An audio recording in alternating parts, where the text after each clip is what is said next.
शौहर सुबह काम पर जाने लगे तो बीवी को चाहिए 5 मिनट के लिए अपने तमाम काम छोड़ दे, दरवाजे तक शौहर को छोड़कर और बाकायदा मुस्कुराते चेहरे के साथ दुआ देकर शौहर को रुखसत करे। हमारे मुआशरे में ये चीजें नहीं पाई जाती, हमारे यहाँ इसका बिल्कुल उलट है। शौहर काम पर जाता है तो बीवी पीछे से आवाज लगाती है, मुन्ने के पिंपर खत्म हो गए हैं, लेते आइएगा, और खाना बनाना है, टमाटर भिजवाइएगा, और शाम को जल्दी घर आ जाना, हमें खाला के घर जाना है।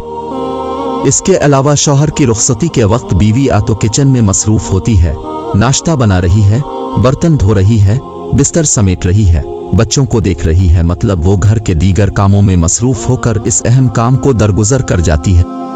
नादान नहीं जानती ये 5 मिनट इसकी जिंदगी में किस कदर मुस्बत असरात पैदा करेंगे।